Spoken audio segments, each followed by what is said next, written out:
Друзья, приветствую вас на своем канале Словения с Хельга Вайт. Вот незаметно пролетело лето и наступило 1 сентября. Хочу вас поздравить с наступившим учебным годом и пожелать, чтобы у ваших детей этот год прошел легко и плодотворно. И так как сегодня 1 сентября, я решила записать видеоролик о детстве, о том, как растут, какое детство имеют дети в Словении, как их здесь воспитывают. И хочу сравнить все эти пункты с воспитанием и жизнью детей в России. Почему я хочу сравнить именно с Россией? Во-первых, потому что я сама из России. И 2 своих сыновей я родила в России, в Санкт-Петербурге. И мой старший сын успел походить в российский садик. И когда он приехал в Словению, он сразу же пошел здесь в 1 класс. А мой младший сын Александр, он ходил в детский сад в Словении, и сегодня он пошел в 1 класс в словенскую школу. И мне есть что рассказать на эту тему. Если вам эта тема интересна, то призываю вас подписаться на мой канал, поставить лайк и поделиться своим мнением в комментариях. И еще хочу, друзья, дополнительно вас очень попросить, чтобы вы поделились этим видео со своими друзьями и знакомыми, так как мне буквально не хватает 20 человек на момент записи этого видео, чтобы я набрала 2000 подписчиков. И буду вам благодарна за вашу помощь. Начнем с самого начала, немного коснусь дошкольной жизни детей. Во-первых, хочу обратить ваше внимание, что здесь, в Словении, декрет длится всего лишь год. И с 1 года уже совсем маленькие дети могут пойти в детский сад.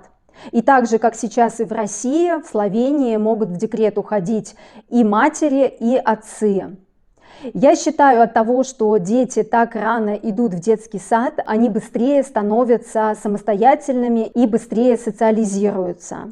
Уже в одном из предыдущих видео я говорила, что детский сад, конечно же, отличается от российского. И, на мой взгляд, самое главное отличие, что здесь у детей нету такого сна, как в России. Здесь нет у детей кроватей, здесь есть маленькие носилки, на которых ребенок, не раздеваясь, ложится. Здесь нету постельного белья, здесь нет подушек. Это такое главное бытовое отличие. Помимо этого, хочу обратить ваше внимание на очень большую разницу. Здесь, в Словении, нету такой гонки за дошкольным развитием. Здесь родители не стараются своих детей отдавать на всякие развивашки, чтобы ребенок уже до школы научился читать, писать, считать. Здесь такого совершенно нет.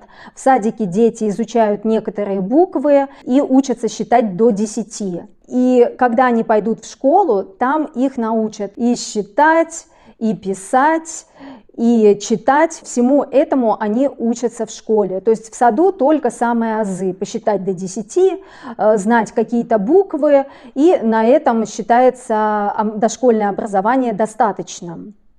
И дети примерно идут все на одном уровне знаний в школу. Ну, конечно, может быть, кто-то больше чуть-чуть знает, кто-то меньше, но в основном они все на одном уровне.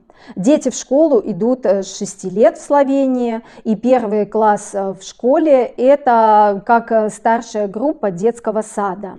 Еще хочу обратить ваше внимание на существенное отличие. Здесь, в Словении, детей не стараются укутать.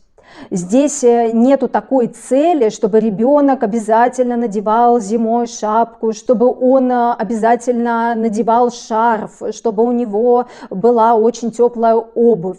Здесь нет таких целей.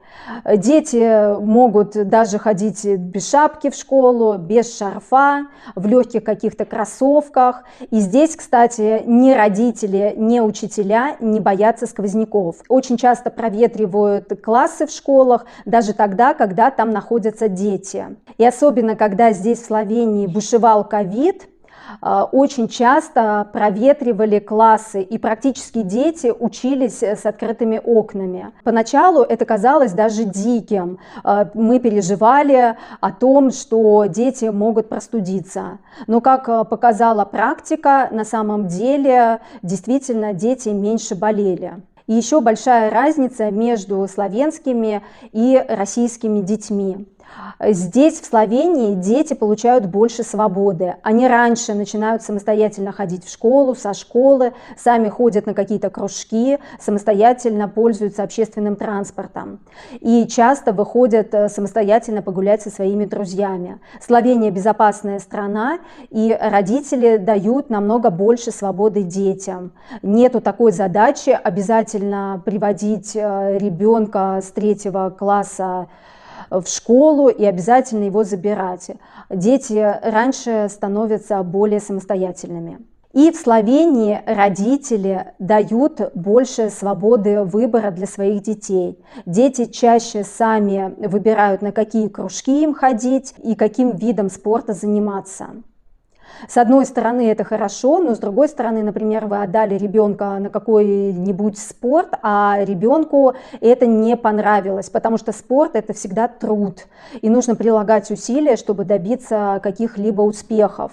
И поначалу ребенку может не понравиться посещать спортивный кружок, но со временем он может втянуться, увидеть, что у него есть успехи в этом виде спорта, и тогда у него проявится больше желания, и в будущем он еще скажет родителям спасибо за то, что они не разрешили ему бросить спортивный кружок. Еще здесь хочу заметить, что тренеры тоже обращают внимание на детей.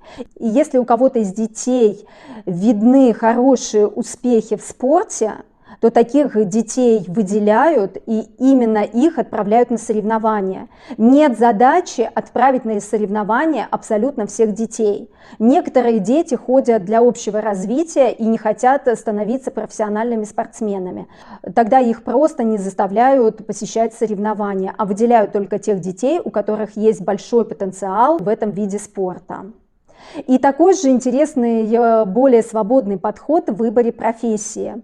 У словенских родителей нету огромных амбиций, нет задачи, чтобы их ребенок стал каким-то выдающимся профессором или спортсменом или еще кем-то. Здесь относятся спокойно к выбору профессии и дают свободу выбора в выборе профессии своим детям. Ребенок может спокойно, например, не пойти в гимназию, а, например, выбрать строковную школу, это наподобие нашего училища, пойти сразу в училище, осваивать уже какую-то профессию в училище, а после окончания училища ребенок уже может решить, что он дальше, например, пойдет в университет. Но вот как я наблюдаю за российскими родителями, у нас все-таки такая тенденция, что мы хотим, чтобы наш ребенок обязательно хорошо закончил школу и обязательно пошел в гимназию, чтобы отучился в гимназии и потом обязательно пошел в университет. Среди славянских родителей все-таки нет такой задачи, чтобы ребенок обязательно пошел в университет. Так как славянское общество, оно более открытое, то, естественно, в отличие от России, здесь родители не боятся щекотливых тем, не боятся отвечать на неудобные детские вопросы. И уже раньше начинают обсуждать такие темы, как предохранение, темы проблем алкоголя, наркотиков. Здесь это все обсуждается открыто, без стеснения. И здесь в Словении родители не боятся обсуждения таких важных и серьезных тем с детьми. Я считаю, что это большое отличие от общения между детьми и родителями в России. Еще хочу обратить ваше внимание на то, что здесь в школе у детей нет формы. И это очень удобно, просто невероятно удобно. Вы меня просили записать видеоролик о том, как я собирала первоклассников в школу. Я записала видео о том, как я собирала в школу своего старшего сына, сколько денег я на это потратила. Вы это видео можете посмотреть, перейдя вот по этой ссылке. Но, друзья, я не смогла записать видео о том, как я собирала первоклассников в школу.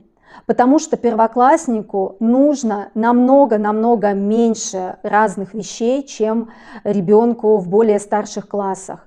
Ему абсолютно не нужны никакие рабочие тетради, ни тем более учебники. И форма ему тоже не нужна. и мальчики и девочки идут абсолютно в том, в чем они привыкли ходить. Вам не нужно покупать специальную одежду, вам не нужно как-то наряжаться, девочкам не нужны банты, не нужно покупать какие-либо цветы для учителей. То есть дети идут в школу абсолютно так, как они привыкли. И для младшего ребенка мне пришлось только купить рюкзак, пенал с ручками, с карандашами и какие-то самые простые тетради. И еще я ему купила чешки. В этот раз мне удалось купить чешки по акции. Я потратила всего лишь там на чешки 8 евро. Отправить первоклассника в школу – это очень-очень простое дело и не финансово затратное. Так как дети идут без формы в школу, а в том, в чем они привыкли, здесь простое отношение к чистоте, к бережливости. Ну и, конечно, Словения достаточно чистая страна, но не совсем до такой степени, чтобы здесь шампунем мыли, например, асфальт. А дети здесь спокойно могут сидеть на асфальте, могут сидеть на ступеньках школы, и здесь это считается нормой, никто им не будет делать замечания. И раз мы уже заговорили о замечаниях, хочу обратить ваше внимание, что в Словении намного меньше делают замечаний детям. Здесь не принято делать им замечания такого рода, как, например, не кричи, не говори громко, там, не выделяйся, веди себя скромно. Здесь это исключено. Такого рода замечания детям не делают. И тем более не делают замечания чужим детям. Вообще в обществе не принято делать грубые замечания детям. Да, конечно, если ребенок что-то делает из ряда вон выходящее, что угрожает безопасности его и других детей, то, конечно же, его могут остановить. Но все в пределах разумного. Еще хочу добавить, что в Словении дети начинают работать намного раньше, чем это принято в России. Уже с 15 лет ребенок может зарегистрироваться на студенческом сервисе и начать работать как студент. Дети начинают рано работать не из-за того, что у них не хватает денег на жизнь, а для того, что им хочется иметь именно свои деньги. И это, я считаю, очень полезно. Дети начинают раньше зарабатывать, раньше учатся бережно обходиться с деньгами, начинают раньше учиться рационально их тратить, и в этом я вижу одну сплошную пользу. И в заключение хочу сказать, что в Словении намного чаще детей хвалят за каждый малейший успех. Взрослые стараются похвалить ребенка. И еще добавлю, что здесь не принято родителям делать уроки вместе с детьми. Ребенок должен сам делать свои уроки, но если, конечно, у него возникают какие-то проблемы, если он чего-то не понимает, то родитель, конечно же, может вмешаться и помочь ребенку. Или, например, по результатам видно, что ребенок как-то отстает по какому-либо предмету, тогда родители действительно могут нанять репетитора и помочь ребенку подтянуть именно этот предмет. И особенно стараются следить уже за отметками в 7, 8, 9 классе, потому что в этих классах ребенок набирает баллы для поступления в гимназию. И если этот ребенок планирует пойти в гимназию, то в 7, 8, 9 классе он должен уже более серьезно подойти к учебе и к выполнению домашних заданий. Потому что если будут баллы недостаточными, то ребенок просто не сможет поступить в гимназию, и тогда ему придется уже идти не в гимназию, а, например, в строковную школу. А некоторые дети, например, очень хотят поступить в гимназию. Ну вот, друзья, мне кажется, я затронула самые большие различия. И если я что-то пропустила, то вы можете дополнить мое видео своим комментарием. И если вдруг вы с чем-то не согласны, то тоже поделитесь, пожалуйста, своим мнением в комментариях. Мне всегда интересно читать абсолютно все комментарии. И когда вы согласны со мной, и когда вы не согласны со мной. Еще раз прошу вас подписаться на мой канал, поставить лайк. И до новых встреч. Пока-пока.